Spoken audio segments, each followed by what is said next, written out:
ఈ 4 అలవాట్లు మిమ్మల్ని సర్వనాశనం చేస్తాయి. ఇంక ఈ 4 అలవాటైతే మిమ్మల్ని పుట్టించిన ఆ దేవుడు కూడా లాగడానికి కూడా అందనంత పాతాళానికి తొక్కేస్తుంది. Number 1, addiction to drama. అంటే ఎవరైతే అక్కడ లేరో వాళ్ళ గురించి నిందలు వేయటం, చాడీలు చెప్పడం అందరికీ చాలా బాగా అలవాటైంది. ఇలాంటి అలవాటు ఉన్న వాళ్ళు ఎప్పుడు వాళ్ళ లైఫ్లో హ్యాపీగా ఉండలేరు. Number 2, addiction to people. జనాలు వాళ్ళేమనుకుంటారో వీళ్ళేమనుకుంటారో అని చెప్పేసి వాళ్ళు చేయాల్సింది అనుకుంటారు, చేయకుండానే చాలా మంది చనిపోతూ ఉంటారు. జనాలు నువ్వు చేసినా అనుకుంటారు, చేయకపోయినా అనుకుంటారు. అనుకునే వాళ్ళు ఎలాగైనా అనుకుంటారు. వాళ్ళందరినీ చాలా లైట్ గా తీసుకుంటే మనం హ్యాపీగా ఉంటాం. అలాగే నెంబర్ 3, అడిక్షన్ టు ఫాస్ట్.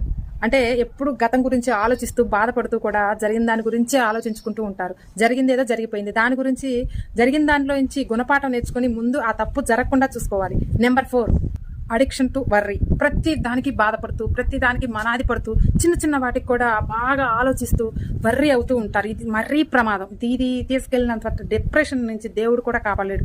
కాబట్టి ఈ 4 విషయాల గురించి చాలా జాగ్రత్త.